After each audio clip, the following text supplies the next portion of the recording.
Brought to you by TechnoSpark 20 series smartphones. I'm superhuman.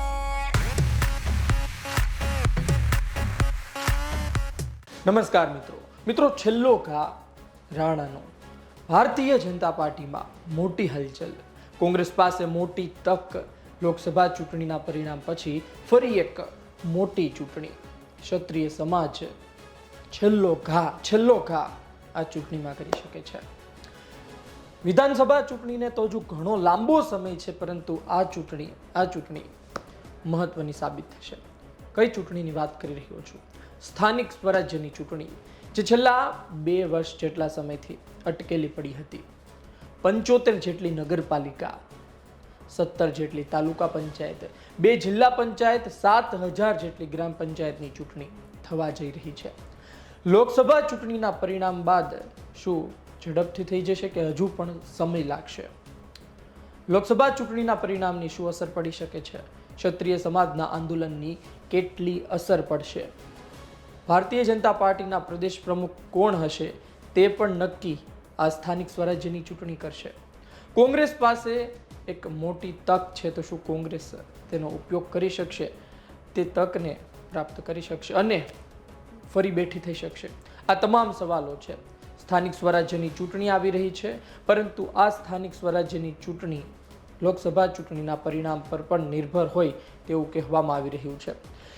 છેલ્લા ઘણા સમયથી વાત હતી 10% અનામત ઓબીસી સમાજને આપવામાં આવતું હતું, 27% અનામતની વાત હતી. ઝવેરી કમિશનનો રિપોર્ટ ત્યારબાદ આપણને ખબર છે કે અમિત ચાવડાએ આંદોલન અને કોંગ્રેસનું આંદોલન જોવા મળ્યું. અંતે 27% અનામતનો રિપોર્ટ પાસ થયો છે. સરકારે જાહેરાત પણ કરી દીધી હતી અને એ 27% અનામત સાથે બાકી જે અટકેલી ચૂંટણી હતી એ તમામ ચૂંટણી થવા જઈ રહી છે. આ ચૂંટણીમાં ક્ષત્રિય સમાજના આંદોલનની અસર જોવા મળી શકે છે. ક્ષત્રિય સમાજનું આંદોલન ચાલતું હતું, આ સમયે એક વાત કરવામાં આવતી હતી. જી હા મિત્રો, આપને યાદ હશે એ વાત હતી કે ક્ષત્રિય સમાજનું આંદોલન લોકસભા ચૂંટણીમાં ઓછું અસર કરશે. અમુક લોકસભા બેઠકો છે ત્યાં અસર કરશે, પરંતુ ભારતીય જનતા પાર્ટીને ચિંતા એ વાતની હોવી જોઈએ કે આવનાર સમયમાં જે નાની ચૂંટણી આવશે, એ પછી તાલુકા પંચાયત હોય, જિલ્લા પંચાયત હોય, તેમાં અસર કરશે. બેશક કોઈ પણ ચૂંટણી હોય, ભારતીય જનતા પાર્ટી પોતે એક અલગ રીતે ચાલતી હોય છે, પરંતુ આ જે ચૂંટણી આવી રહી છે ત્યાં છેલ્લો ઘા રાણાનો આ શબ્દ એટલા માટે કારણ કે ક્ષત્રિય સમાજ પાસે લોકસભામાં તેમણે પ્રયત્ન કર્યો, પરંતુ તેમનું પ્રભુત્વ એટલું પણ નહોતું. પરંતુ હવે એ જે ચૂંટણી થવા જઈ રહી છે સ્થાનિક સ્વરાજ્યની, તેમાં તેનું પ્રભુત્વ જરૂરથી છે. એ ગામડાઓ, એ શહેરો કે જ્યાં ક્ષત્રિય સમાજ વસે છે, ક્ષત્રિય સમાજના કહેવાથી કામ થતા હોય છે, ક્ષત્રિય સમાજના લોકો મોટા આગેવાનો છે, તે જરૂરથી અસર કરી શકે છે. તેમાં પણ 7000 જેટલી ગ્રામ પંચાયત છે. અનામતને તમે એક સાઈડ મૂકી દો ને એક તરફ ક્ષત્રિય સમાજનું આંદોલન લો, કેટલી ગંભીરતા હશે એ આપ વિચારી શકો છો. ઉમેદવાર કોઈ પણ હોય, અનામત મળે છે તો ઓબીસી ઉમેદવાર કોઈ પણ ઉમેદવાર હોય, પરંતુ વાત એ છે કે ગ્રામ્ય સ્તરે મોટા પ્રમાણમાં અસર થઈ શકે છે અને એ સમય હવે લાગે છે ટૂંક સમયમાં આવી જશે. એક રિપોર્ટ એવું કહે છે કે લોકસભા ચૂંટણીમાં જો સારા પરિણામ આવે છે તો ભારતીય જનતા પાર્ટી ઝડપથી સ્થાનિક સ્વરાજ્યની ચૂંટણી કરાવી લેશે. ભારતીય જનતા પાર્ટી સ્થાનિક સ્વરાજ્યની ચૂંટણી કરાવવાના ફેવરમાં જ છે અને તે લોકસભા ચૂંટણીમાં સારા પરિણામ મળે છે તો ઝડપથી કરાવી દેશે. પરંતુ એક વાત એ પણ છે કે લોકસભા ચૂંટણીમાં જો આશ્ચર્યજનક પરિણામ આવે છે, એવા પરિણામ આવે છે કે ભારતીય જનતા પાર્ટીએ વિચાર્યું નહોતું, એવા પરિણામ આવે છે કે ભારતીય જનતા પાર્ટી પોતે પણ આઘાતમાં રહે છે, તો આ સ્થાનિક સ્વરાજ્યની ચૂંટણી હજુ પણ પાછી ઠેલવાઈ શકે છે. આ માટે કામ કરવામાં આવી શકે છે. પરંતુ કોંગ્રેસ માટે સૌથી મોટી તક જોવા મળી રહી છે. ભારતીય જનતા પાર્ટી અત્યારે મજબૂત છે. ગુજરાતમાં કોંગ્રેસની સ્થિતિ ખરાબ છે. લોકસભામાં 1-2 બેઠક લઈ જાય તો પણ મોટી વાત કહેવામાં આવી રહી છે, જે તમામ સમીકરણો તપાસ્યા બાદ. પરંતુ એક વાત એ છે કે કોંગ્રેસે લોકસભા ચૂંટણીમાં 2014 અને 19 બાદ આ વખતે ભારતીય જનતા પાર્ટીને હફાવી દીધી. ભારતીય જનતા પાર્ટીને લોકસભા ચૂંટણી આવતા એટલા ઝઘડા સામે આવી ગયા, એટલા ઝઘડા સપાટી પર આવી ગયા કે કોંગ્રેસની પણ વાહવા થવા લાગી કે આ વખતે કોંગ્રેસે ખૂબ જ જબરદસ્ત ફાઇટ આપી, પરંતુ આ કોંગ્રેસની ફાઇટ પૂરી નથી થતી. કોંગ્રેસ લોકસભા ચૂંટણીના પરિણામ બાદ બેસી જશે તો સૌથી મોટી મૂર્ખામી હોઈ શકે છે, કારણ કે લોકસભા ચૂંટણીના પરિણામ બાદ જ એ ચૂંટણી છે કે જેમાં તેને માથું ઉચકવાનું છે, ફરી બેઠું થવાનું છે. મુખ્ય ગ્રામ્ય સ્તરની ચૂંટણી, જો ત્યાં પાયો મજબૂત કોંગ્રેસ આ વખતે કરી લેશે તો આવનાર સમયમાં વિધાનસભા હોય કે પછી બીજી ચૂંટણી હોય તેમાં તેને મદદરૂપ થશે. કોંગ્રેસ લોકસભામાં કેટલી બેઠક લઈ જાય છે કે નહીં એ પણ એક સવાલ છે, પરંતુ સ્થાનિક સ્વરાજ્યની ચૂંટણીમાં કોંગ્રેસ પાસે સૌથી મોટી તક જોવા મળી રહી છે. બની શકે કોંગ્રેસને તેમાં પહેલાની સરખામણીમાં મોટો ફાયદો પણ થાય. જોવું રહ્યું તેને શું ફાયદો થાય છે. પરંતુ એક વાત તેવી પણ હતી કે ભારતીય જનતા પાર્ટીમાં એક વર્ગ તેવું પણ કહી રહ્યો હતો પહેલા કે પરસોત્તમ રૂપાલા પ્રદેશ પ્રમુખ બનશે.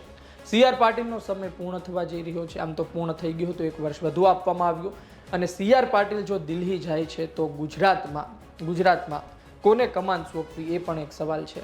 અને આ સવાલનો જવાબ એક પરસોત્તમ રૂપાલા પણ હતા. અનુભવી છે, દિગ્ગજ નેતા છે, વર્ષોથી ભારતીય જનતા પાર્ટીને વફાદાર છે, એક અલગ બોલવાની છટા ધરાવે છે, અને લોકોને જે બોલે છે એ સમજાઈ જાય એ રીતે બોલે છે.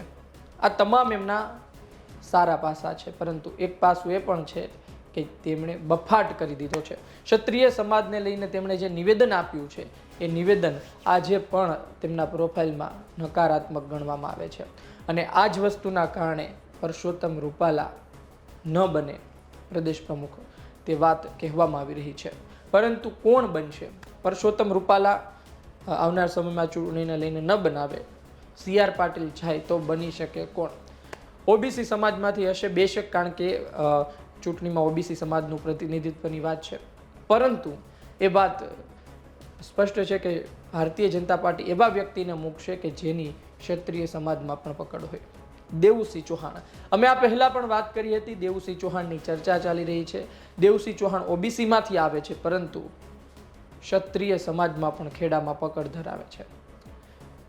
હવે કોણ બને છે તે આવનાર સમયમાં ખબર પડશે, પરંતુ પ્રદેશ પ્રમુખ જેને બનાવે છે તેને બનાવતા પહેલા એક વખત સ્થાનિક સ્વરાજ્યની ચૂંટણી વિશે ભારતીય જનતા પાર્ટી જરૂરથી વિચાર કરશે. ક્ષત્રિય સમાજ પાસે માફ કરશો, છેલ્લી આ મોટી તક છે. જો આ ચૂંટણીમાં તે પ્રેશર બનાવી શકશે તો ક્ષત્રિય સમાજ પોતાની માગ જે જૂની હતી એ તો હવે પતી ગઈ છે, કારણ કે ચૂંટણી લડી લીધી છે, પરંતુ હવે કદાચ તેઓ રાજીનામાની માગ પણ મૂકી શકે છે.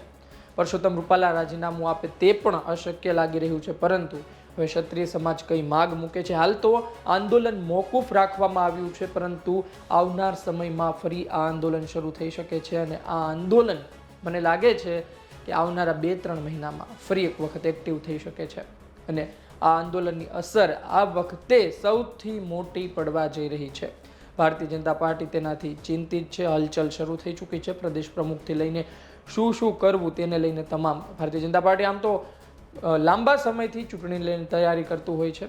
આ ચૂંટણીને લઈને પણ મને લાગે છે લોકસભા પહેલાં તેણે તૈયારી શરૂ કરી દીધી હશે. હવે જોવું રહ્યું કઈ રીતે નિરાકરણ આવે છે. જયરાજસિંહ જાડેજા પોતે આ વખતે લોકસભા ચૂંટણીમાં તેમણે ઘણું ભારતીય જનતા પાર્ટીને એક ફેક્ટર સાબિત કર્યું છે, મદદ કરી છે. મોટા પ્રમાણમાં પહેલું સંમેલન તેમણે બોલાવ્યું અને ત્યારબાદ મોટા પ્રમાણમાં ફાટા પડ્યા. એ પછી રાજવી પરિવાર હોય કે પછી ભાજપના નેતાઓ હોય, એ તમામ અત્યારે ખુશ છે, કારણ કે જેમણે રાજીનામા આપી દીધા છે તે આંદોલન મોકૂફ થવાથી નારાજ પણ હોઈ શકે છે. હવે આ તમામ ભારતીય જનતા પાર્ટીના નેતાઓ, કેસરી દેવસિંહ હોય, ભૂપેન્દ્રસિંહ હોય, પછી જયરાજસિંહ હોય, હકુભાને આપણે દૂર રાખશું કારણ કે તેમણે જામનગરમાં ખેલ પાડ્યો તેવા પણ વાવડ મળતા રહ્યા છે.